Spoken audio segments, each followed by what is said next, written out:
Hopefully this doesn't come off too hyperbolic, but Ms. Marvel's mini-series finale might have had the most low-key but massively impactful ending to a series ever, so if you missed it, major spoilers are incoming.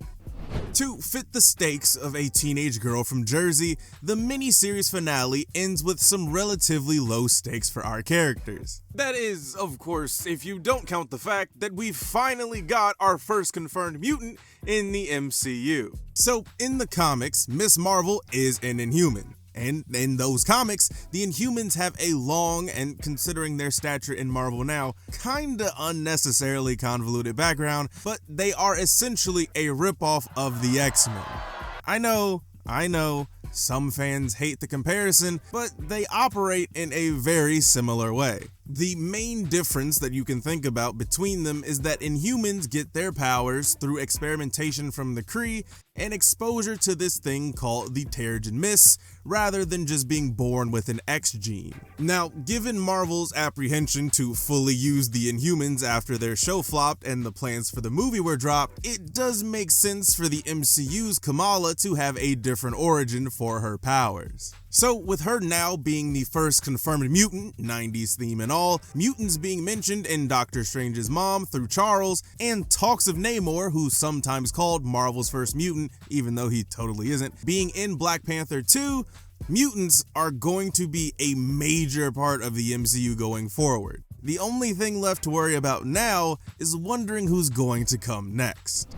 Now on to the post-credit scene. So the post-credit scene is incredibly short, even by Marvel standards, but it's actually very interesting because there's two ways to interpret it. The first is that it's showing off Ms. Marvel's ability to shapeshift. In the comics, she can alter her physical appearance down to her clothes, so this could be a scene where, because she crashed into the poster on her closet door, she just took on the appearance of Captain Marvel. But given her reaction after it happens, to me it seems like the second option. That option being that the bangle now allows her to switch places with people. Now in the comics, she doesn't have any power like this, but given that this Captain Marvel looks extremely confused as to why she's in a room with pictures of her on the wall rather than her just having a new body, I think that's the most likely option, which ties us into where Kamala might go from here.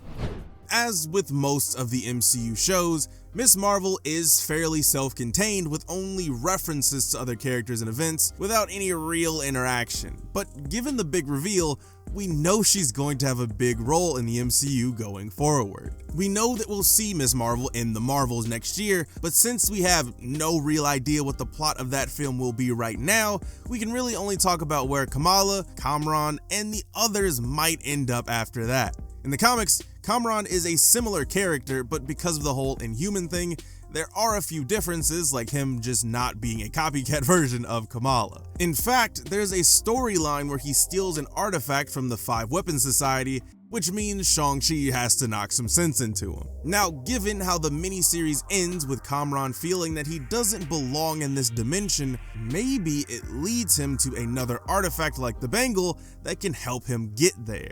If Marvel decides to have more interactions between characters, especially the new ones, this would be a good opportunity to tie these two together. Now, given the post-credit scene, we can do a little theorizing about the reason why all of the Marvels come together, which could be to get Kamala back from some alien world. In the first episode, we know that Captain Marvel still isn't on Earth and could be anywhere in the galaxy. If it's true that Kamala can open up some sort of portal and switch places with someone, that might be where the Marvels goes.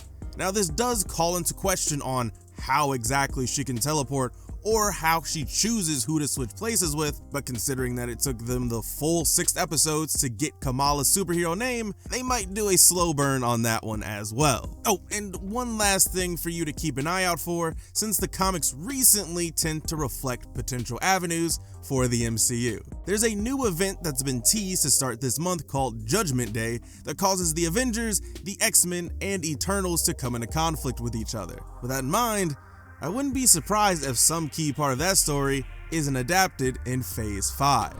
Ms. Marvel was a deeply personal story about a young girl learning about her heritage in more than one way, But with the MCU's first mutant potentially MIA right after her first adventure, we can only wait and see what comes next for Marvel's youngest hero.